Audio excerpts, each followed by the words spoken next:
ఏ మహనీయుడంటే నీకు ఎక్కువ ఇష్టం ఉంటుందో ఆ మహనీయుడి యొక్క జీవిత చరిత్ర, లేకపోతే ఆయన బోధలో, ఆయన జీవిత సన్నివేశాలు, లేకపోతే అనేక మంది భక్తులకి ఆయనతో కలిగిన అనుభూతులు, ఏదో ఒకటి ఇలాంటివి తీసుకొని నువ్వు గనక రోజు ఒకే సమయానికి 10 నిమిషాలు చాలు నువ్వు చదువుకోవడం రోజు కనుక చేస్తే కొన్నాళ్ళకి ఏం జరుగుతుందిట, అది రెగ్యులర్గా అలా ఒకే టైంలో ఒకే ప్లేస్లో ఒకే మహనీయుడిది అలా చదువుకుంటూ వస్తే ఏం జరుగుతుంది, జస్ట్ చదువుకోవటమే, అలా చదువుకుంటూ వెళుతూ ఉంటే ఏం జరుగుతుందిట, ఒక్కసారిగా ఆ మహాత్ముడి యొక్క వెలుగు వీళ్ళలో వెలుగుతుందిట.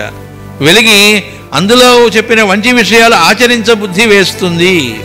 ఎప్పుడైతే ఆచరించ బుద్ధి వేసిందో బాగుపడటం మొదలవుతుంది. అందుకే మాస్టర్ గారిని ఒకసారి ఒకళ్ళు, ఏమండి ఎందుకు భారతదేశం బాగుపడట్లేదు అంటే బాగుపడదలుచుకోలేదు కనుక అన్నారు.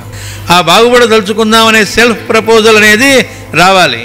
అది రావడం అనేటువంటిది వాళ్ళు అలా వెలిగిస్తారు గురువు అనేటువంటి వాళ్ళు.